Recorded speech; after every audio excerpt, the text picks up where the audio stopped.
Programme inside थींदड़ developments अॼोके programme जो मौज़ू हूंदियूं गुफ्तगू लाइ जेको पैनल मूंसां गॾु मौजूदु आहे उन सां अवां जो तारुफ़ कराईंदसि। मूंसां गॾु कराची स्टूडियो में मौजूदु आहिनि बैरिस्टर ज़मीर हुसैन साहब, नाले वारा कानूनदान आहिनि, तज़िया निगार आहिनि।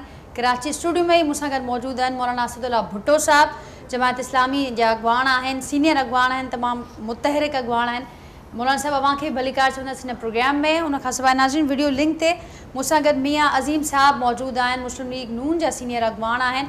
वीडियो ज़रिए जो कि प्रोग्राम में शरीक हूंदा ऐं फ़ोन लाइन ते पाकिस्तान पीपल्स पार्टी सां तालुक़ रखंदड़ सीनियर अॻवान फयाज़ बुट साहब मूंसां गॾु मौजूदु हूंदा। अवां सभिनी खे भलीकार, अवां सभिनी खे वेलकम चवां थी अॼोके प्रोग्राम में। ऐं अवां जी इजाज़त सां ज़मीर साहब अवां खां आगाज़ कयां थी गुफ्तगू जो। समूरी जेका सूरत हाल आहे, मूं डेवलपमेंट्स जो ज़िक्र कयो, हिकिड़ी डिघी मुसलसल बैक टू बैक डेवलपमेंट्स नज़र अचनि पियूं मुल्की मंज़रनामे ते। उन में हिन वक़्तु जेका मियाँ साहब जी वापसीअ वारो मामिलो असांखे तमामु घणो बहस हेठि नज़र अचे पियो ऐं बाक़ी ॼाणाए पियो वञे त 10 ॾींहं आहिनि। अॼु कुझु ॿियूं बि डेवलपमेंट्स थियूं आहिनि, पर हाणे जेको हिफ़ाज़ती ज़मानत वारो मामिलो ॼाणाए पियो वञे ऐं मुस्लिम लीग नून तमामु घणे एतमाद सां ॼाणाए पई त गिरफ़्तारी जो को चांस कोन्हे। अवां कानूनदान आहियो, कीअं ॾिसो पिया समूरनि मामलनि खे ऐं वापसीअ खां पोइ ऐं ख़ासि करे 21 अक्टूबर वारो जेको ॾींहुं हूंदो जॾहिं मियाँ साहिब हिते लैंड कंदा, छा मंज़र हूंदो? सभ खां पहिरियों मां अव्हांजो मशकूर आहियां। ऐं पाकिस्तान में हर आए ॾींहुं का न का सियासी डेवलपमेंट थींदी रहंदी आहे ऐं इन ई जेको आहे सो सिस्टम में इन ई में असां सभु यूज़ टू थी विया आहियूं त कॾहिं बि कुझु बि केॾी महिल बि हिन पाकिस्तान में मुमकिन आहे। ऐं जेकी रही ॻाल्हि त असां वटि अदालती तौर ते बि कुझु डेवलपमेंट अचनि थियूं पियूं, पॉलिटिकली बि कुझु डेवलपमेंट्स जेको आहे सो अचनि थियूं ऐं उन खां अलावा जेके माज़ीअ जा हुक्मरान हुया ऐं उन्हनि जे जेको ट्रायल जूं ऐं उन्हनि जे जेके माना मामले सियासी जेकी ज़िंदगी ऐं वाबस्तगियूं हुयूं उन ते बि नयूं डेवलपमेंट्स अचनि थियूं पियूं। मेन जेके हिन वक़्तु ॿ डेवलपमेंट्स आहिनि उहा हिकिड़ी आहे अदालती डेवलपमेंट ऐं ॿी आहे सियासी डेवलपमेंट। सियासत में कल्ह जेके पाण खे ईअं पिया सम्झनि त असांजो सूरज कॾहिं ग़ुरूब न थींदो, उन्हनि जो सूरज अवां ॾिसो था मंडलाए थो पियो ऐं जेको इहो परसेप्शन अची वियो हुयो त हाणे जेके माना PDM में मौजूदु ख़ासि तौरु नून लीग आहे उहा कॾहिं वरी वराए हिन इक़्तिदार जे ऐवाननि ताईं ऐं सियासत जे जेको आहे सो मैदान में शायदि खेॾी न सघंदी, पर उन में बि हाणे हिकिड़ी वॾी तेज़ीअ सां इहो माहौल ठहंदो थो पियो वञे ऐं जंहिंजो इहो अवां ज़िक्र कयो त मियाँ साहिबु 21 तारीख़ ते अचे थो ऐं मियाँ साहिबु इन जे करे जेको आहे सो पुरएतमाद आहे सियासी तौर ते। उन जो सबबु इहो आहे त हींअर जेको वॾे में वॾा जेके स्क्रिप्ट हुया जंहिंमें इहो हुयो त PTI ऐं उन्हनि जा जेके बि इतिहादी हुया उहे हमेशह उफ़क़ ते रहंदा ऐं बाक़ी नून लीग ऐं ॿिया जेके बि पॉलिटिकल फिगर्स आहिनि या आइडेंटिटीज़ आहिनि उहे मस्तु थींदियूं वेंदियूं, पर ईअं न आहे। हाणे मियाँ साहिब जो सितारो मथे ईंदो थो वञे, बाक़ी जेके PDM जूं पार्टियूं आहिनि उन्हनि जो मथे ईंदो थो वञे ऐं PTI जी जेको आहे सियासत उहा बज़ाहिर कंहिं बि सबबनि जे करे चाहे उहे कहिड़ा बि हुजनि उन जे करे हू हाणे ग़ुरूब थींदी थी वञे। मियाँ साहिबु जीअं जीअं सियासत में जेको आहे सो तजुर्बो हासिलु कंदो वियो तीअं तीअं हुन सियासी पता ऐं पैंतरा जेके चइजनि उहे अहिड़े तरीक़े सां इस्तेमालु कया आहिनि जो हींअर हाणे सभु कुझु उलट थींदो थो पियो वञे ऐं अवाम ताईं हाणे इहा शइ वाज़िह थींदी थी पई अचे त नून लीग वराए इक़्तिदार जे ऐवाननि ताईं ईंदी ऐं अवाम जेको आहे उहो उनखे इहो बावर कराए थो वञे त नून लीग जेकी आहे वापसि इन पवेलियन में अची कॾहिं खेॾंदी ऐं नवाज़ शरीफ़ साहिब जो जेको बयानियो हुयो वोट खे इज़त ॾियो उनखे वराए हिननि जेको ज़िंदा कयो आहे ऐं उन जे ज़िंदा थियण जो हिकिड़ो ख़ाली सवाल न आहे, पर इस्टेब्लिशमेंट खे उन शइ ते क़ाइल करणु ऐं जेके बि असांजूं बैकडोर डिसीशन्स मेकर्स आहिनि उन्हनि खे क़ाइल करे ऐं मियाँ साहिबु वापसि अचे थो। इहा हिकिड़ी वॾी डेवलपमेंट आहे ऐं जेकी कल्ह ताईं न हूंदे नज़र पई अचे उहा हूंद में हाणे तब्दील थींदी थी वञे। बाक़ी अचण खां पोइ मियाँ साहिब जो जेको मामिलो आहे उहो अदालतुनि में इन हद ताईं ॾिठो वेंदो जो इहो ई ट्रायल जेको आहे जंहिंमें मरियम नवाज़ साहिबु ऐं कैप्टन सफदर साहिबु जेको आहे इहे ॿई उन जेको आहे सो ट्रायल मां कंहिं हद ताईं एतिरे हद ताईं जेको आहे सो बेनिफिशरी थिया आहिनि या रिलीफ वठी चुका आहिनि, जंहिंमें हाणे नवाज़ शरीफ़ जेल अचण जे लाइ अदालती रिलीफ जेको आहे नामुमकिन न आहे रहियो ऐं बाक़ी रही जेकी थोरी घणी मुश्किल उन्हनि खे आहे उहा इहा आहे त नवाज़ शरीफ़ साहिबु जेको हाणे वेझर जेके रिपोर्टूं मेडिकल रिपोर्टूं उतां वठी करे लाहौर हाई कोर्ट में बि जमा कराइनि उहा इन शइ जी मार्क ऐं इंडिकेशन थी ॾिए त जीअं ई अचे त उनखे जेको आहे सो उबूरी या हिफ़ाज़ती ज़मानत मिले। ऐं मेडिकल ग्राउंड ते जेकी हिननि जी पहिरियों इहा ॻाल्हि हुई सियासी तौर ते त नवाज़ शरीफ़ साहिबु जेको आहे सो हलियो वियो आहे, वापसि न ईंदो, अंडरटेकिंग ॾेई वियो आहे, उन में ग़लति बयानी थी आहे या वाट्सएवर जेको बि एस्पेक्ट हो उनखे वराए हुननि इन शइ में जेको आहे सो इम्प्रेशन में आंदो आहे त बाबा रिपोर्टूं अञा आहिनि ऐं डॉक्टर ही प्रिकॉशन्स ॾियनि था। ॿी डेवलपमेंट आहे अदालती। अदालती डेवलपमेंट में तव्हां ॾिसो त जेको माज़ी में असां वटि जेकी बिलख़ुसूस सुप्रीम कोर्ट जी कंपोज़िशन हुई उहा अहिड़ी थी वई जेकी माना बेंच ठहंदी हुई त उहा ईअं लॻंदो हुओ त हिन जो मुमकिना तौर ते हीउ फ़ैसिलो अचिणो आहे, ही जज जेके आहिनि से हिन तरफ़ लाड़ो रखनि था ऐं ही जज जेको आहे सो बिल्कुलु इग्नोर ऐं बाईपास थिया वेंदा। नतीजतन हाणे सुप्रीम कोर्ट पंहिंजो पाण ते जेको आहे सो इहो लम्हे वक़्तु आंदो आहे जंहिंमें हू पंहिंजो पाण ते चवनि था त हाणे उंगली असांजे मथां आहे ऐं हाणे जो ॿियो को उंगली उथारे उनखां पहिरियों असां पाण ते हू पंहिंजे माज़ी खे जेको आहे सो बहितर बणाइण जी कोशिशि कनि था पिया। ऐं बिलख़ुसूसी जेको प्रोसीजर ऐं जेको आहे सो एक्ट हिन वक़्तु हले थो पियो, जंहिंजी इहा हियरिंग हले थी, उन में जेके रिमार्क्स अचनि था या जेके ऑब्ज़र्वेशन्स अचनि थियूं त इवन देन के बेंच में इख़्तिलाफ़ आहिनि पर मेजॉरिटी ऑफ जजिस इहो चाहिनि था त जेके माज़ीअ में ग़लतियूं थियूं आहिनि, जेके चीफ जस्टिस खे फ़रौनियत वारा पावर हुया उन्हनि में जेको आहे उहो रिविज़िट कनि ऐं हालात खे उन नहज ऐं दहज ते आणनि त अवाम जो एतमाद सुप्रीम कोर्ट ते ऐं जजिस ते बहाल इन शइ खे अॻियां वधे त मौलाना साहिब कीअं पिया ॾिसो हाणे सुप्रीम कोर्ट तयारु आहे त माज़ी जी ग़लतियुनि जो अज़ालो कजे ऐं रिविज़िट कजे, सियासतदान तयारु आहिनि माज़ी जी ग़लतियुनि जो अज़ालो थिए। ज़मीर साहिब तमामु सुठी ॻाल्हि कई, तमामु ॿिन्ही फ्रंट्स ॾिसूं था, ॿई फ्रंट्स गरम पिया आहिनि, अदालती ऐं सियासी अहम डेवलपमेंट्स आहिनि, कहिड़ा असर ॾिसो पिया मुल्की सियासत ते? बिस्मिल्लाह रहमान रहीम। जेसी ताईं कानून जो मसइलो आहे जेको प्रैक्टिस लॉ आहे त मुंहिंजी राय इहा आहे त उन में जेके अख़्तियारात चीफ जस्टिस वटि हुया उनखे इंस्टीट्यूशनलाइज़ करण जी कोशिशि कई वई आहे, पर मां सम्झां थो त अदालत खे इहा ॻाल्हि क़बूल न आहे। हिन वक़्त ताईं जेको अदालत जो असां अंदाज़ो लॻायो आहे, पाण सही बि थी सघे थो न बि थी सघे थो, त अदालत इन ॻाल्हि खे महसूसु कयो आहे त भई असांजे अख़्तियारात जेके आहिनि उहे ईअं ई रहनि जीअं अॻे हुया ऐं क़ौमी असैम्बली या सेनेट या पार्लियामेंट जेका आहे उहा इन में मुदाख़लत न करे ऐं असांजा जेके अख़्तियारात आहिनि उहे साॻी जा साॻिया रहनि। इन करे उहे चवनि था त हिन खे अख़्तियार ई कोन हुयो त इहा कानून साज़ी करे सघनि। हालांकि मुंहिंजे नुक़्ते नज़र सां कानून साज़ी थी सघे थी, छाकाणि त जेका पार्लियामेंट आहे उहा बालदस्त आहे, कानून ठाहिण जो हक़ु आहे ऐं जॾहिं उहा दुनिया पाकिस्तान जे ॿियनि मामलनि में ठाहे सघे थी त सुप्रीम कोर्ट जे क़वाइद ज़वाबित जे हवाले सां बि करे सघे थी। पर जज साहिबान जे साम्हूं हाणे केस आहे मौजूदु, सॼी क़ौम ओड़े ॾिसे थी पई त हाणे छा थींदो, पर हर कंहिंजी अंदाज़ो इहो ई आहे त शायदि अदालत जेका आहे इन कानून खे हलणु न ॾींदी ऐं इन कानून खे ख़तमु कंदी। ऐं इहो बि हिकिड़ो वॾो मसइलो हूंदो त ॿ इदारा जेके आहिनि उहे आम्हूं साम्हूं अची विया आहिनि, पार्लियामेंट ऐं जुडिशरी ॿ वॾा इदारा आहिनि जेके आम्हूं साम्हूं अची विया आहिनि, छाकाणि त जमहूरियत में 3 इदारा हूंदा आहिनि, हिकिड़े हूंदी आहे गवर्नमेंट ऐं हिकिड़ी हूंदी आहे पार्लियामेंट, हिकिड़ी हूंदी आहे जुडिशरी। त हाणे जेकॾहिं हिन जुडिशरी ऐं पार्लियामेंट आम्हूं साम्हूं अची वञनि त इहो जेको आहे गवर्नमेंट ख़ुदि ब ख़ुदि पार्लियामेंट जो हिसो आहे, सो सियासतदान बि पार्लियामेंट जो हिसो आहिनि। सो तंहिंजे करे मां सम्झां थो त पाकिस्तान जे लाइ इहा ॻाल्हि सुठी न आहे, अलाह करे इन मां को रस्तो पैदा थिए ऐं इन में थिए। जेसि ताईं उहो ॿी ॻाल्हि आहे त भई सियासतदाननि जो, त सियासतदान जेके आहिनि उन्हनि में बि मां सम्झां थो त हिन वक़्तु इलेक्शन जे ऐलान खां पोइ हर सभिनी जेका सियासत हुई उहे इख़्तिलाफ़ात या उनजी पंहिंजी पॉलिसियूं या उनजा जेके पुराणा मौक़िफ़ हुया उहे सभु जेके आहिनि उहे हिकु पासे हर को हाणे इलेक्शन जी तयारी में आहे। पर हाणे इलेक्शन जेका आहे उनखे बि जंहिं नमूने सां पोइते कयो वियो आहे, पहिरीं चवनि पिया त 90 ॾींहंनि में इलेक्शन थींदी, त जेका असेंबली टोड़ण खां वठी ऐं 90 ॾींहंनि जे अंदरि त उहा न थी सघी।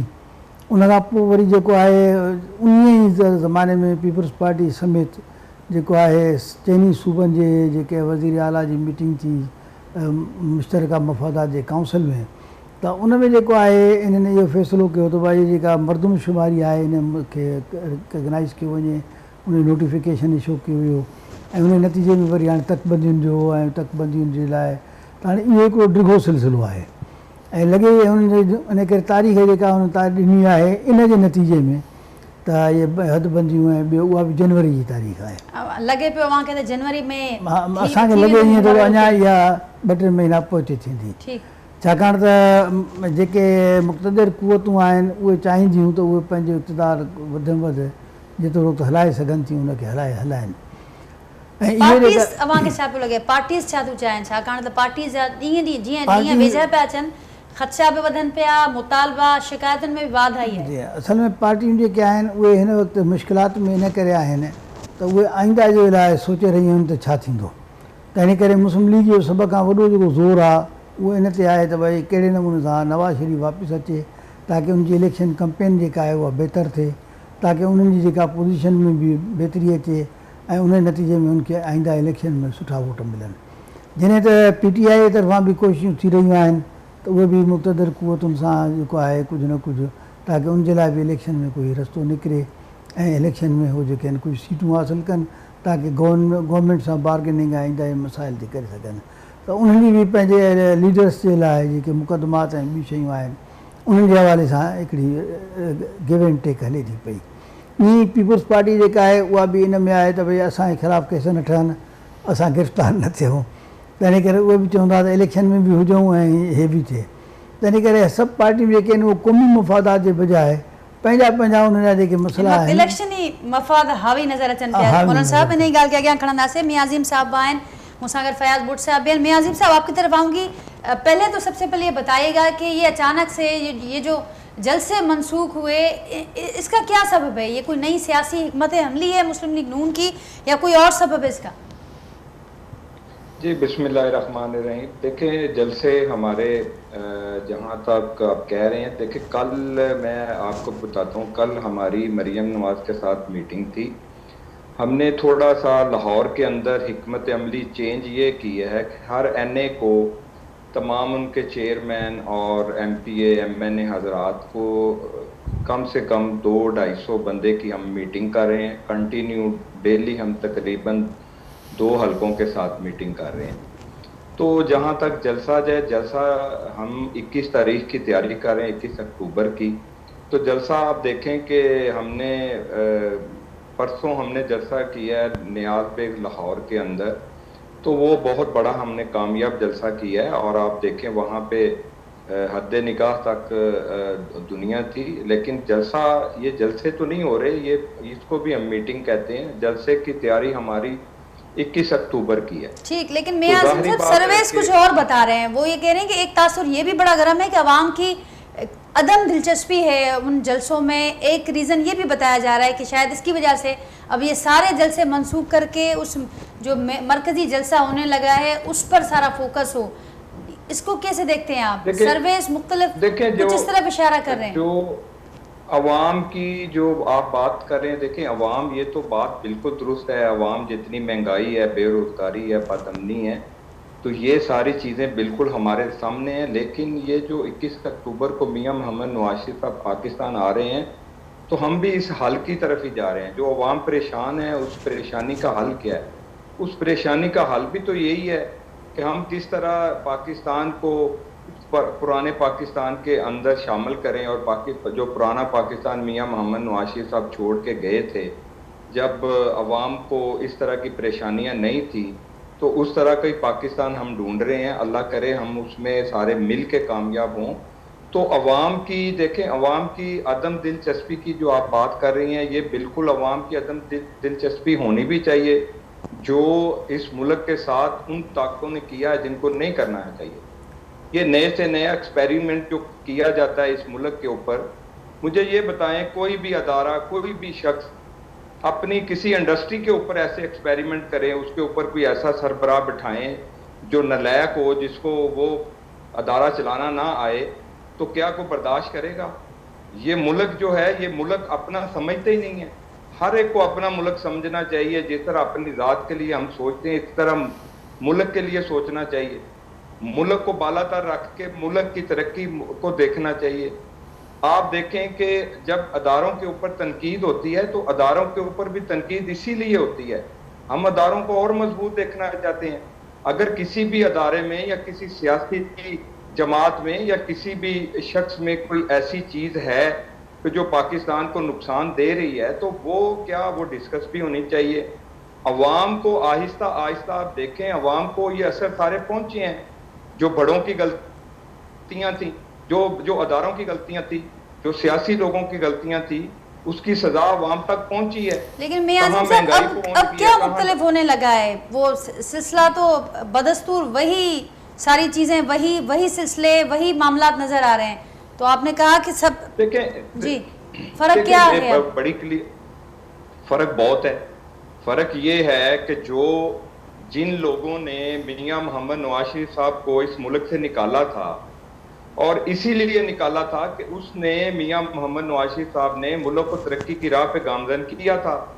तो जिन लोगों को पाकिस्तान की तरक्की कबूल नहीं है, जो पाकिस्तान को तरक्की की राह पे नहीं देखना चाहते, उन्होंने ही हमेशा मियां मोहम्मद नवाज शरीफ साहब को 3 दफा पूरा पीरियड नहीं, 5 साल पूरे नहीं होने दिए।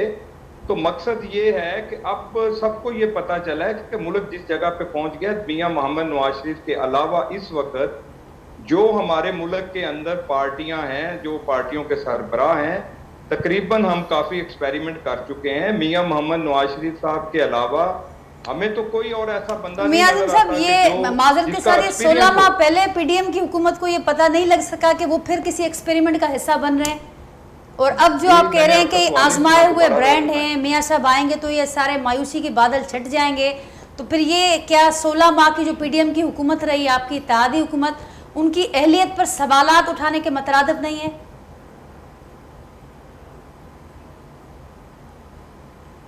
जी मियां आज़म साहब। जी पहले तो नहीं, मैंने आपका पूरा सवाल नहीं सुना, जरा दोबारा बताएं। मियां आज़म साहब, मैंने कहा, आपने फरमाया और ये कहा भी जा रहा है कि मियां साहब, मियां नवाज शरीफ साहब बिलाशुबा वो 3 बार रहे वज़ीर आज़म, सब ने उनके अदवार सबके सामने हैं, उनकी कारकर्दगी, उनके मामलात। लेकिन अब ये कहा जा रहा है कि वो एक आजमाए हुए ब्रांड हैं, वो आएंगे तो मायूसी के बादल छट जाने हैं, मुल्क का तरक्की और खुशहाली का सफ़र शुरू हो जाना है। तो क्या ये आपकी जो 16 माह की इत्तेहादी हुकूमत रही, क्या उनकी अहलियत पर सवालात उठाने के मतरादिफ नहीं है? आपने कहा कि अब सबको अंदाज़ा हो चुका अपनी गलतियों का, तो क्या 16 माह पहले पीडीएम को हुकूमत संभालते हुए क्या पता नहीं लगा कि वो फिर किसी एक्सपेरिमेंट का हिस्सा बन रहे हैं? जी बिल्कुल नहीं। देखें, जो 16 महीने की जो हुकूमत हमारी रही है पीडीएम की शक्ल में, उसको आप वो जो हुकूमत थी वो तो एक मुल्क को आईसीयू में भेजा हुआ था, वहाँ से निकालने के लिए पीडीएम ने ये कोशिश की और कहीं हद तक हम लोग कामयाब हुए। जो 4 साल की सज़ा पूरे मुल्क को मिली है, और ये 4 सालों के अंदर जो हुकूमत ने 4 साल यहाँ पे एक्सपेरिमेंट किया जिसके ऊपर, तो उसने मुल्क को जहाँ पे पहुँचाया, पाकिस्तान की हिस्ट्री में इतना कर्जा ना लिया, इतनी महंगाई स्पीड से ना हुई। लेकिन हमने 16 महीने के अंदर बहुत सारे ऐसे काम किए हैं कि जो अगर हम आपको बताएंगे, सबसे बड़ा ये काम था कि हमने मुल्क को डिफ़ॉल्ट होने से बचाया है। तो जब मुल्क डिफ़ॉल्ट होने से बचा है, हमारे पास टाइम भी नहीं था, 16 महीने थे, हम प्रॉपर एक जमहूरी तरीके से, कानूनी तरीके से हम लोग वापस आए हैं, और हमने सब जमातों ने मिलकर कोशिश की कि मुल्क को जहाँ पे पहुँचा दिया। IMF के साथ जो मुआहदे किए हुए थे, उन मुआहदों के अंदर देखें, मुल्क तो इस वक्त IMF चला रहा है, मुल्क तो कोई भी नहीं चला रहा। जो हकीकत बात है, जो IMF के साथ खान साहब ने मुआहदे किए हुए थे, और उस चुंगल से निकलने के लिए सब ने आपस में बैठ के, सियासतदानों ने, अदारों ने ये तहैया किया है कि मुल्क को हमने किस तरह अपनी जगह पे लेके खड़ा करना है, जिस तरह ये खिता तरक्की कर रहे हैं, हमने किस तरह करना है। ठीक मियां आज़म साहब, पॉइंट टेकन। फयाज बुट साहब को भी शामिल गुफ्तगू करते हैं। फयाज साहब, अब हाँ गुफ्तगू ॿुधी ऐं ज़ाहिर आहे इलेक्शन जी तारीख़ त अञा साम्हूं न आई आहे, पर जेको पीरियड ॿुधायो पियो वञे, जनवरी जे आख़िर वारो हफ़्तो, उन खां अॻु पाकिस्तान पीपल्स पार्टी बार बार पंहिंजे लेवल प्लेइंग फील्ड न हुजण जूं शिकायतूं करे चुकी आहे, ख़दशनि जो इज़हारो करे चुकी आहे। उहे समूरा जेके एतिराज़ ख़दशा हुआ उहे इलेक्शन कमीशन ताईं पहुचाए चुकी आहे। मौलाना साहब बि इहा ॻाल्हि कनि पिया, जेके ॿियूं पार्टीज़ आहिनि उहे बि साॻिया मुतालबा कंदे नज़र अचनि पई, पर मुस्लिम लीग नून नज़र अचे पई त हू पंहिंजी कैंपेन जे हवाले सां पुरतमाद बि आहिनि, तयारियुनि में सरगर्म बि आहिनि। समूरी जेका सूरत हाल आहे कीअं ॾिसंदो उहो ॼाणाइनि पिया त हाणे जेको अॻियां वारो सफ़र हूंदो, को आज़मायल जेकॾहिं ब्रांड हूंदो, को आज़मायल माण्हू हूंदो मियां नवाज़ शरीफ़ साहिब जहिड़ो, त उहो ई मुल्क खे रस्तो ॾेई सघंदो ख़ुशहालीअ जो? बिस्मिल्लाहिर्रहमानिर्रहीम। आवाज़ अचे थी? जी बिल्कुलु अचे पियो। जी बिस्मिल्लाहिर्रहमानिर्रहीम। तव्हां सभिनी खे सलाम। वालेकुम अस्सलाम। बिल्कुलु सही ॻाल्हि आहे। जेका अञा ताईं डेट न मिली आहे इलेक्शन जी, इलेक्शन कमीशन तरफ़ां ऐलान कयो वियो आहे त जनवरी 8 में इलेक्शन थींदी, पर अञा ताईं तारीख़ न थी वई आहे। इहो पाकिस्तान जे अवाम सां सरासर ज़्यादती आहे। तव्हां ॾिठो पियो त असांजे चेयरमैन बिलावल भुट्टो ज़रदारी साहब बार बार कंहिं पार्टी न चयो आहे त तकड़ी इलेक्शन थिए, हू चए पियो त तकड़ी इलेक्शन थिए। ज़मीर साहिब इहे इन मामले खे कीअं पिया ॾिसो? हाणे अॼु निगरां वज़ीर आज़म साहिब इहा ॻाल्हि कई आहे त का कंहिं क़िस्म जी जेके पार्टीज़ इलेक्शन कमीशन वटि रजिस्टर्ड आहिनि उन्हनि खे इख्तियार आहे त हू पंहिंजी पार्टीज़ जे हवाले सां कैंपेन बि करनि ऐं चूंड अमल में भरपूर नमूने सां हिसो वठनि। उन्हनि इहा ॻाल्हि बि कई आहे त इलेक्शन कमीशन जॾहिं तारीख़ ॾींदी असीं तयारु आहियूं। हर को तयारी जो चए थो, इलेक्शन कमीशन खे छो टाइम लॻे पियो ऐं कीअं ॾिसो पिया? हू इहो बि वाज़े कनि पिया त जेकॾहिं अदलिया हिन में इंटरवीन करे थी ऐं को टाइम फ्रेम ॾिनो वञे थो त असीं उन ते बि पाबंद आहियूं। त आहे त उहो निगरान आहे ऐं निगरान जो जेको टेन्योर हूंदो आहे उहो कॉन्स्टिट्यूशनली एतिरो एम्पावर्ड न हूंदो आहे। हू डेली टू डेली जेके बेसिस ते जेके अफेयर्स ऑफ द स्टेट हूंदा आहिनि उहे हलाईंदो आहे ऐं लॉ एंड ऑर्डर सिचुएशन खे ॾिसणो। जॾहिं त हाणे वज़ीर आज़म साहिब जो इहो जेको बयानु आहे उहो सियासी पार्टियुनि खे हिकु क़िस्म जी उहा होप ॾियणी आहे जंहिंमें हू कंहिं हद ताईं इहो था सम्झनि त असांखे लेवल प्लेइंग फील्ड नथी मिले। उन जे करे हिन हिकिड़ो सियासी तौर ते हिकिड़ो बयानु जारी कयो आहे जंहिंमें इहो सभु तासुर वठनि त बाबा हर कंहिंखे पंहिंजे पॉलिटिकल एक्टिविटीज़ जी ऐं पंहिंजे जेको पावर शो आहे पॉलिटिकल उन जे लाइ तव्हांखे प्लेटफॉर्म मौजूदु आहे, तव्हां इहे शयूं बेफ़िक्र थी कयो। ॿी ॻाल्हि आहे त इलेक्शन जो जेको शेड्यूल आहे उहो एॾो कंफ्यूज़ हाणे थी वियो आहे। हिकु तरफ़ तव्हां ॾिसो त आइन जे आर्टिकल 48 में जेको प्रेसिडेंट आहे उनखे एम्पावर्ड कयो वियो आहे त उहो जॾहिं बि चाहे हिकिड़ो शेड्यूल ॾेई सघे थो जनरल इलेक्शन जो। ॿी तरफ़ वरी हाणे वेंदे वेंदे जेकी इहा PDM जी हुकूमत हुई उन्हनि जेको हिकिड़ो इलेक्शन कमीशन एक्ट 2017 में तरमीम कई सेक्शन 47 ऐं 48 उन्हनि में इहो चयो वियो त बाबा हाणे इलेक्शन कमीशन ख़ुदि मुख़्तार आहे, उहा जॾहिं चाहे शेड्यूल जी।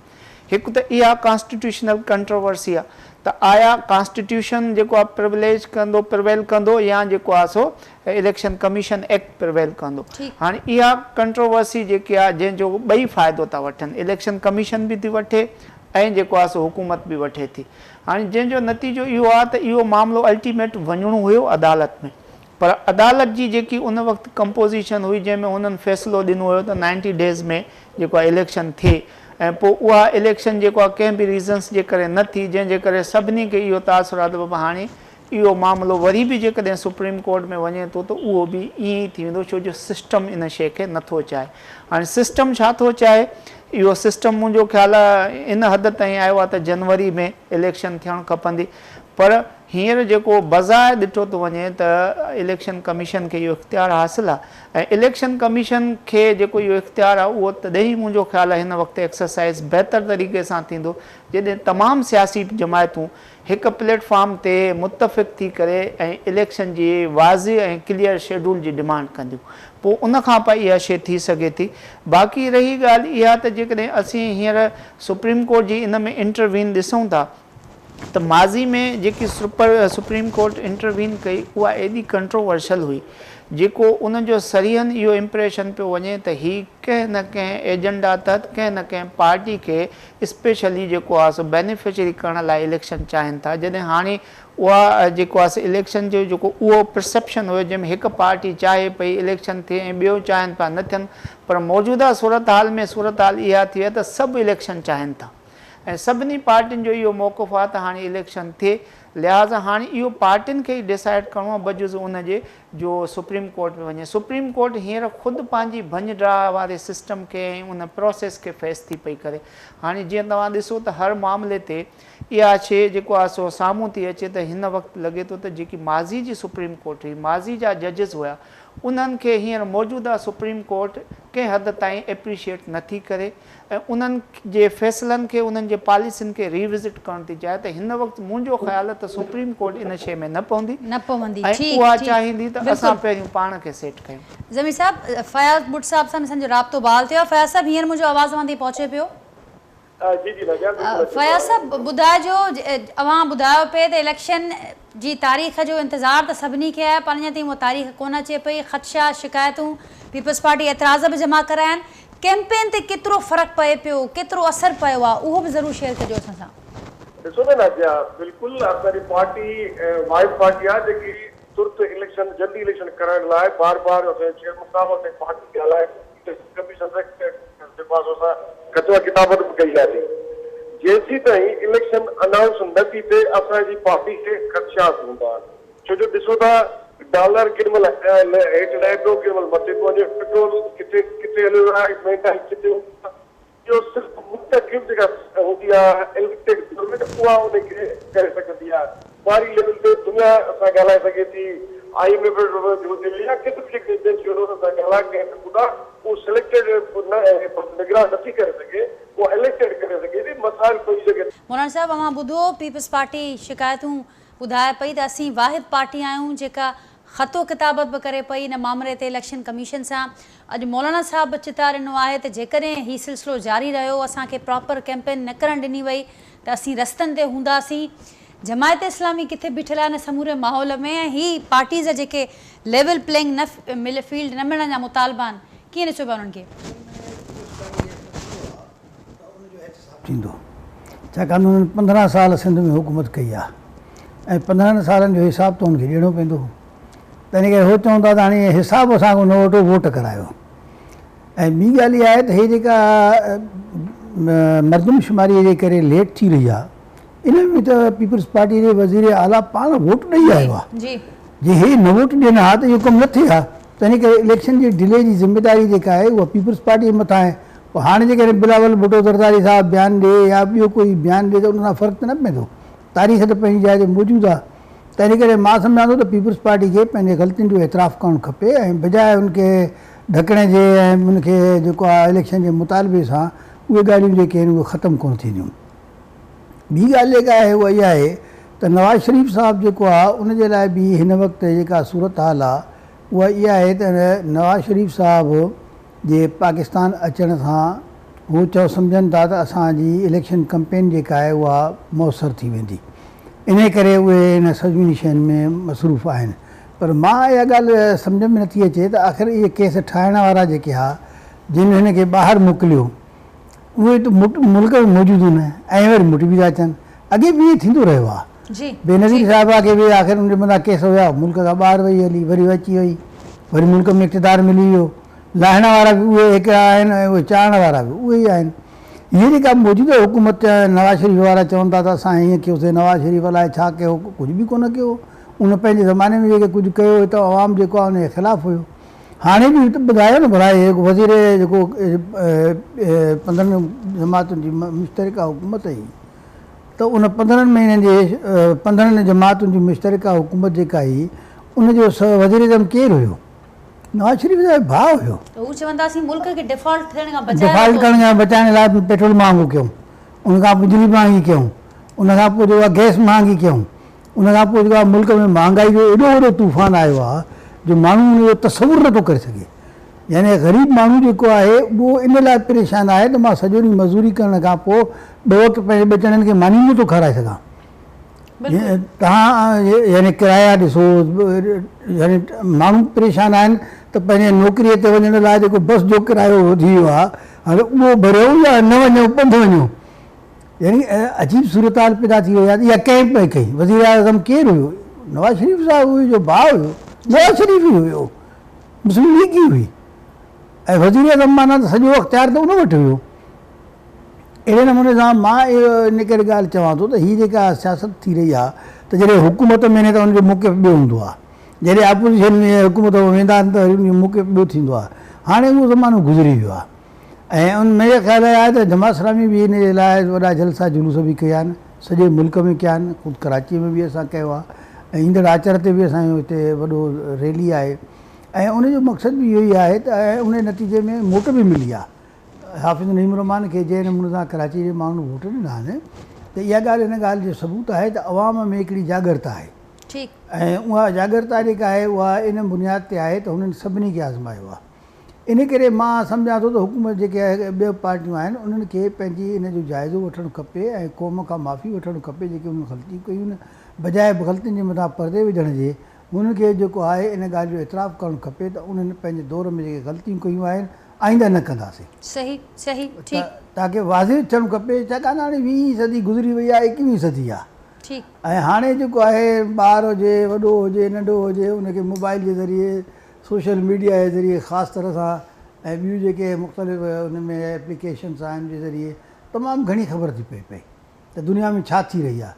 अॻे त इंतज़ारु हूंदो त अख़बार अचे थो उन पढ़ो। बिल्कुलु मौलाना साहब दुरुस्त पे फरमायो आहे त अवाम इन वक़्तु बाशऊर आहे, जाॻियल आहे ऐं हीउ तमामु सुठो मशवरो हो। असीं फयाज़ साहब सां राब्तो बहाल थियो आहे। फयाज़ साहब, मौलाना साहब खे जेकॾहिं मां ॿुधो त मौलाना साहब फरमाइनि पिया त जेकॾहिं पंहिंजी कयल ग़लतियुनि ते परदो विझण बजाए उनजो एतिराफ़ जेकॾहिं कए त शायदि जेका अवामी मोट जेका हिन वक़्तु अवाम जी दिलचस्पी कोन पई नज़र अचे कैंपेन्स में, जेको हिकिड़ो वॾो गैप पियो नज़र अचे सियासतदान ऐं अवाम विच में, शायदि उनखे अवां सभु मिली करे ख़तमु करे सघो जेकॾहिं अवाम जे मफ़ादनि जी ॻाल्हि थिए, जेकॾहिं पंहिंजी ग़लतियुनि जो एतिराफ़ थिए। छा चवंदो आहे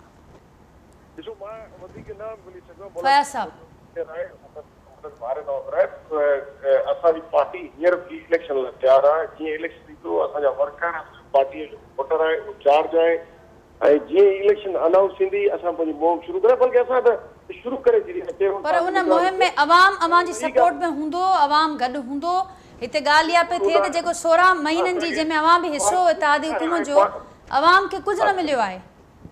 असांखे अवाम ते यकीन आहे, अवाम जो पाकिस्तान पीपल्स पार्टी ते यकीन आहे। बिल्कुलु असांजो वर्कर, असांजो वोटर, असांजा सपोर्टर चार्ज आहिनि। तॾहिं त असां चाहियूं पिया त 90 ॾींहंनि में इलेक्शन थिए। मौलाना साहब ॻाल्हि कई त तव्हां उते लिखी ॾेई आहियो CCI में, त मां उहो अर्ज़ु कंदुमि त उते असांखे चयो वियो त डिलिमिटेशन खां पोइ जल्दी इलेक्शन थींदी, पर इहो असांखे ईअं न ॿुधायूं त 6 महीना थींदी त 6 महीने जे हिसाब सां। पर हलो डिलिमिटेशन खां पोइ बि डेट ॾियणु खपंदी आहे, छो जो असांजी सिंध जी जेका एन्यूअल बजट आहे उहा डेट न आई आहे ऐं उहा बंदि थी वई आहे। उहा इलेक्शन कमीशन उन में न रिलीज़ थी थिए, न नई स्कीम थी थिए, त उहा सरासर सिंध सां नाइंसाफ़ी आहे। त हाणे फयाज़ साहब जेके एतिराज़ दाख़िल कराया आहिनि पीपल्स पार्टी, उनजो रिस्पॉन्स छा पियो अचे इलेक्शन कमीशन खां? मुतमिन आयो उन्हनि उहो रिस्पॉन्स जेकॾहिं आयो आहे? एतिराज़ असांजा 5 जेके ख़दशात सही आहिनि। जॾहिं निगरान हुकूमत आई आहे शेड्यूल अनाउंस ई न थियो आहे त अॻे ई ऑफिसर्स हेठां खां वठी मथे ताईं चेंज कया विया आहिनि। मां तव्हांखे ॿुधायो इहा बि नाइंसाफ़ी आहे। ADP वारी बि नाइंसाफ़ी आहे। हा, असां कॾहिं न चयो आहे त ऑफिसर चेंज न कयो, असां सभु भली कयो, पर इलेक्शन अनाउंस कयो त सही न, डेट ॾियो, सभु पार्टियूं हुन ते मुतफ़िक़ थियनि, डेट अचे ऐं पोइ असां पाकिस्तान पीपल्स पार्टी हींअर 18 अक्टूबर ते हर साहब जेका डेट हुई 2007 वारी, उनजे हर ज़िले ते चेयरमैन साहब जे हुकुम मुताबिक़ असां उहो 18 अक्टूबर कंदासीं। वरी उन खां पोइ योम तासीस मीनार पाकिस्तान ते कयूं था। पीपल्स पार्टी कॾहिं इलेक्शन खां भॻी न आहे, असां त तयारु आहियूं, असांजो वर्कर तयारु वेठो आहे इलेक्शन। ठीकु, फयाज़ साहब जो मौक़े पर ज़मीर साहब ॿुधो ऐं फयाज़ साहब फरमाइनि पिया त हू असांखे लॻो त शायदि डिलिमिटेशन खां पोइ एॾो वक़्तु न लॻंदो। तमामु वॾा सुठा कानूनी जेके दिमाग़ आहिनि उहे पीपल्स पार्टी में सीनियर क्रेडिबल माण्हू शामिल रहिया आहिनि। कीअं ॾिसो पिया हिन स्टेटमेंट खे? कुझु चवणु चाहींदो, कुझु एड करणु चाहींदो? मूंखे त सियासी स्टेटमेंट थो लॻे ऐं फैक्चुअल पोज़ीशन सां हिन जो को बि तालुक़ु न आहे ऐं इहो मुमकिन आहे ई कोन त हिन दौर में को कंहिंखे मिसगाइड करे या मिसलीड करे ऐं उन खां कमु वठी सघे। डेफिनेटली जेकी हीअ सेटअप ठहे पियो ऐं माज़ी में थोरो असां हिन ते नज़र था विझूं त जॾहिं सुप्रीम कोर्ट उन ते एक्शन वरितो हुयो कंहिं बि सबब जे करे, कहिड़ी बि ॻाल्हि जे करे, चाहे उहो क़ाबिल क़बूल हुजे या न, पोइ उन वक़्तु बि जेको सुप्रीम कोर्ट जे उन फ़ैसिले खे अमल पहिरां न थियणु ॾिनो, उहे बि कुझु इक़्तिदारी क़ुवतुनि खां हटी करे ॿियूं क़ुवतूं हुयूं।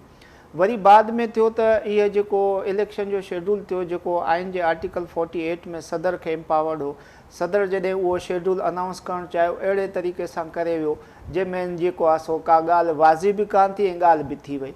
त उन 48 जी इन एक्सरसाइज़ करण खे जेको प्रेसिडेंट जो राइट हो उनखे रोकण वारी बि का धुर हूंदी, का क़ुवत हूंदी। वरी अॼु त हाणे मामिलो आहे इलेक्शन कमीशन जो जेको सेक्शन 48 ऐं 40 जेको आहे सो 7 जे तहत इलेक्शन कमीशन एक्ट, उहो इलेक्शन कमीशन खे इहो जेको आहे सो क्लियर ऐं वाज़िब जेको शेड्यूल नथो ॾियारे, उहा बि का क़ुवत आहे। ऐं जंहिं क़ुवत जे चवण ते पहिरियों जेको आहे सो पहिरियों हुकूमती धुरूं हलंदियूं, हाणे इहे हलनि था, त असुल त इलेक्शन जो शेड्यूल उन्हनि खे ॾियणो आहे। ऐं उन्हनि जे जाइ ते बाक़ी सियासी पार्टियुनि खे इहा इन हद ताईं छॾियो वियो आहे त तव्हां सियासत कयो, इशू पैदा कयो, अवाम खे जेको आहे सो जॾहिं वञो त तव्हां वावेला करे वञो त तव्हां सां हीअ नाइंसाफ़ियूं, ऐं जॾहिं वरी इक़्तिदार मिलियो त वरी पोइ उते तव्हां इहो कयो त असांखे हीअ हिंड्रेंस हुयूं, हीअ दिक़तूं हुयूं। सो ॻाल्हि इहा आहे त इहो वक़्तु ऐं इहो शेड्यूल सभिनी खे ख़बर आहे।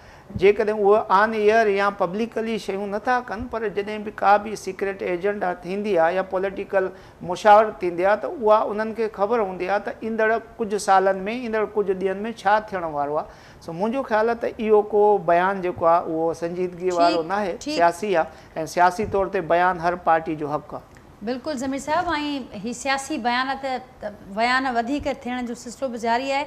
असां सां गॾु हींअर मोहम्मद मियां अज़ीम साहब हैं। मियां साहब, आपने फयाज साहब को सुना, मौलाना साहब, ज़मीर साहब, आप कोई मुस्लिम लीग नून को भी कोई कैंपेन के हवाले से कोई शिकायत हैं, कोई मसाइल हैं, कोई खदशात जिनका इज़हार पाकिस्तान पीपल्स पार्टी कर रही है, JUI कर रही है, दूसरी पार्टीज कर रही हैं, मुस्लिम लीग नून को भी कोई ऐसे मसाइल हैं?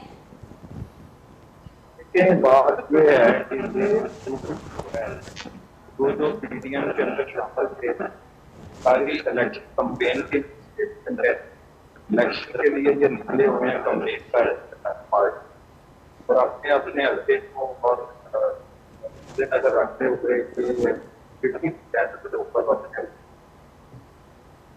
बिलावल भुट्टो साहब ने पिछले दिनों में इलेक्शन बॉडी तौर पर घुमाया है। सारी चीजें इनको कहनी नहीं चाहिए। हमारी भी इन्होंने जो कुछ भी किया है मुश्तरका कौंसिल के अंदर, इन्होंने जो मैंने पिछले प्रोग्राम में आपको ये कहा था कि नई मरदमशुमारी के इख्तियारात किसने दिए हैं। पुरानी मरदमशुमारी के ऊपर इलेक्शन करवाने थे, 90 दिन के अंदर होते। तो जब पीडीएम के सारी एक साथ हमारे साथ मिलके मशावरत का प्रोसेस कंप्लीट कर रहे थे, उस वक्त ये अपना बयान देते, अपनी ये बात करते कि नहीं जी हमें नई मरदमशुमारी नहीं चाहिए, हमें इसी जो पुरानी मरदमशुमारी है उसी के ऊपर आप इलेक्शन करवाएं। तो नई मरदमशुमारी के अंदर ये गए हैं और 90 दिन के ऊपर ये इलेक्शन लेके गए हैं सारी पार्टियां, जिसमें हम भी शामिल थे। तो इन्होंने अब जो ये बात कर रहे हैं हम बिल्कुल पाकिस्तान के आइन के मुताबिक करना चाहते हैं, लेकिन नई मरदमशुमारी के तहत अगर ये फाइनल हो चुका है कि नई मरदमशुमारी के तहत इलेक्शन होने हैं, तो जो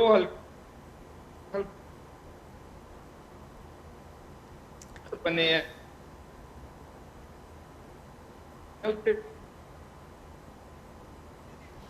मुस्लिम लीग नून के वज़ीर आज़म मियां मोहम्मद शहबाज शरीफ साहब थे, तो हमारे ऊपर ये बर्डन डालना कि जी 90 दिन के हमें क्या मफाद होता है।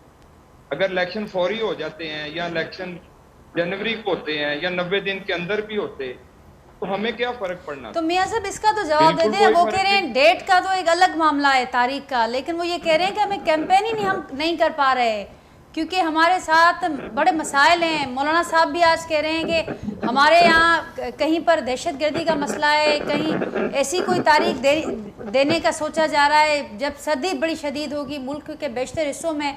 तो वो अपना हिसाब बता रहे हैं। पीपल्स पार्टी कह रही है कि हमें भी लेवल प्लेइंग फील्ड नहीं मिल रही, लेकिन मुस्लिम लीग नून हम देख रहे हैं कि बड़ी सरगर्मियाँ भी उनकी चल रही हैं, प्लानिंग्स भी चल रही हैं, जलसे भी हो रहे हैं। तो वो तो पार्टीज़ कह रही हैं कि हम नहीं कैंपेन इस तरीके से कर पा रहे जैसे मुस्लिम लीग नून कर पा रही है। इसका क्या जवाब देंगे? नहीं बिल्कुल, देखें मैं आपको बताता हूँ, हर हल्के का एक अपना मिजाज है, हर हल्के के एक अपने मिसाइल, ठीक है। और आप कहेंगे कि बलूचिस्तान के अपने मिसाइल हैं, पंजाब के अपने हैं, सिंध के अपने हैं, हल्के के हैं, और ये सूबों की मैं बात करता हूँ, सूबों के बाद हर हल्के के अंदर अपना एक मसाइल है। तो उन मसाइलों को मद्देनजर रखते हुए एक कौमी सोच के साथ बिल्कुल दहशतगर्दी का जो मामला है, दहशतगर्दी के लिए तो पूरे पाकिस्तान परेशान है, तमाम पार्टियां, तमाम अदारे परेशान हैं। तो इसका ये मतलब नहीं है कि ये दहशतगर्दी जो हो रही है, ये दहशतगर्दी के अंदर देखे मुशर्रफ दौर के अंदर दहशतगर्दी कितनी थी, और मुशर्रफ दौर के अंदर भी इलेक्शन हुए। तो ये दहशतगर्दी उस तरह अल्लाह ताला ये जितनी हो रही है, अल्लाह ताला इससे भी हमें छुटकारा दें, हम इससे बाहर निकले। तो बात ये है कि अगर इनके कोई ऐसे मसाइल हैं तमाम पार्टियों के, तो पीडीएम ने जो 16 महीने जो हुकूमत की है, उसमें ये तमाम पार्टियों के सरबराह आपस में राब्ते में है। तो इनको चाहिए दोबारा एक मीटिंग कॉल कर लें, दोबारा मीटिंग कॉल करके अपने मसाइल जो हैं वो बैठ के डिस्कस कर लें। ठीक, तो क्या मुस्लिम लीग नून भी इस किस्म के मसाइल का शिकार है, इस किस्म के मसाइल से दो चार है, या ये मशवरा सिर्फ पीडीएम की बाकी इत्तेहादी पार्टीज के लिए? देखिए, इसमें मुस्लिम लीग को पाकिस्तान से बाहर नहीं है, मुस्लिम लीग पाकिस्तान की बड़ी जमात है। नहीं, अभी तक उनकी जानिब से ऐसा कोई खदशा या कोई शिकायत असल में आई नहीं, तो पार्टीज कह रही हैं कि मुस्लिम लीग नून तो बड़े। देखें, मैं आपको बताता हूँ, हमारी इस वक्त जो तैयारी है वो है मियां मोहम्मद नवाज साहब की 21 अक्टूबर को वापसी। ठीक, हम तो उसमें बिजी हैं, और उसी के साथ साथ हम अपने अपने हलकों में कैंपेन भी कर रहे हैं। तो मसला ये है कि जब मियां साहब आ जाएंगे 21 अक्टूबर के बाद, तो ये एक कौमी जो सोच के साथ इंशाल्लाह ताला मुस्लिम लीग पहले भी निकली है और अब भी निकलेगी। बाकी जो तमाम पाकिस्तान के अंदर पार्टियों के सरबराह हैं, तमाम सियासी पार्टियां हैं, तमाम जो और लोग हमारे पाकिस्तान के अंदर अदारे हैं, सबके साथ मिलके हमें तो इस वक्त मुस्लिम लीग नून की मैं बात नहीं करता, हमें सबको कौमी सोच के साथ आगे बढ़ना चाहिए। ठीक, मियां आज़िम साहब, पॉइंट टेकन। वक्त बहुत कम है, तो मैं क्विकली सबका कमेंट लूंगी। फयाज साहब कुछ ऐड करण चाहिए तो अवान में मशवरो ॾियनि पिया मियां साहब त जेकॾहिं मसला आहिनि त पोइ सभिनि खे गॾिजी वेहणु घुरिजे। पीडीएम जी इत्तेहादी पार्टियुनि लाइ इहो मशवरो आहे। आवाज़ अचे पियो मुंहिंजो? बिल्कुलु अचे पियो। अच्छा, मियां साहब छा चयो? सॉरी, वरी ॿुधाइजो। मियां आज़िम चवनि पिया त जेकॾहिं पार्टीज़ खे पीपल्स पार्टी समेत ख़दशा आहिनि, मसला आहिनि, शिकायतूं आहिनि, त सभु गॾिजी करे वेही रहनि। बिल्कुल, मुझे ख्याल में जॾहिं ॻाल्हि न निबड़ंदी या इलेक्शन में जेका डिले थींदो त बिल्कुल पार्टियूं जेके जमहूरियत पसंद पार्टियूं आहिनि उहे ज़ाहिर आहे असांजी सीनियर लीडरशिप वेंदी उन ते, ऐं पोइ जेको मुतलिका फोरम आहे उन ते रुजू करणो पवंदो त आया नवे ॾे वारी इलेक्शन जेकर 96 में न थींदो त इहो पाकिस्तान लाइ अवाम सां सरासर नाइंसाफ़ या पाकिस्तानी पंहिंजे सां नाइंसाफ़। ठीकु, मौलाना साहब, मां सम्झां थो त फौरी तौर ते इलेक्शन जे तारीख़ूं बि ऐलान थियणु खपनि, शेड्यूल जो पूरो ऐलान थियणु खपे। जेका इहा ॻाल्हि आहे त भई होॾे बर्फ़बारी थी थिए त बर्फ़बारी घणनि ज़िलनि में थींदी? 4-5 ज़िला हूंदा जी जी, ऐं उन ज़िलनि में बाद में बि इलेक्शन थी सघे थी। दुनिया सॼे में ईअं थींदो आहे त जेकॾहिं किथे को मजबूरी हूंदी आहे त हुन ते बाद में इलेक्शन थी वेंदी आहे। लेकिन पाकिस्तान सॼो जेको आहे उहो इलेक्शन उनजी हिते करणु मुंहिंजे ख़्याल में इहा ज़ाती आहे। त इन करे मां त मुतालबो कंदुमि त फौरी तौर ते इलेक्शन कमीशन इन इलेक्शन शेड्यूल जो ऐलान करे ऐं इलेक्शन जी तयारी शुरू करणु खपे। ज़मीर साहब, मां इहो अर्ज़ु कंदुसि त सियासत बेस्ड हूंदी आहे इशूज़ ते, ऐं इलेक्शन त जंहिं शेड्यूल ते थियणी आहे उहा तमामु सियासी पार्टियुनि खे बि ख़बर आहे, छो जो CA जो जेको इजलास थियो हुयो उन्हनि में ही जेके फ़ैसिला कया हूंदा उन्हनि में सभिनी खे ख़बर आहे, उहो डिस्क्लोज़ नथा कनि। बाक़ी हाणे इहो आहे त हिन वक़्तु जेकी सूरत आहे त इलेक्शन जो माहौल त आहे, उन माहौल में जेके बि पार्टियूं आहिनि उहो कंहिं न कंहिं तरह ते इशूज़ ॻोल्हिनि थियूं पियूं ऐं इशूज़ कनि थियूं पियूं, इशूज़ ठाहिनि थियूं पियूं, ऐं जॾहिं इहे इशूज़ हिननि जा जेके आहिनि उहे हिकिड़ो पार्ट ऑफ कैंपेनिंग आहिनि। बाक़ी इलेक्शन मुंहिंजो ख़्यालु आहे उन ई शेड्यूल ते थींदी जेकी हिननि इनसाइड वञी करे पाण में कमिटमेंट कई आहे। ज़मीर साहब, थैंक यू सो मच, तव्हां प्रोग्राम में जॉइन कयो। मौलाना असदुल्ला भुट्टो साहब, मियां अज़ीम साहब ऐं फयाज़ बुट साहब बि नाज़रीन प्रोग्राम जो हिसो हुआ। अॼु गुफ़्तगू मां ॿुधी, पंहिंजे फीडबैक असांखे ज़रूरु आगाह कजो। सुभाणे मां सां मुलाक़ात कंदासीं सेम टाइम ते नए मौज़ू ऐं महिमाननि सां गॾु। तेसिताईं ॾींदा इजाज़त। अल्लाह हाफ़िज़।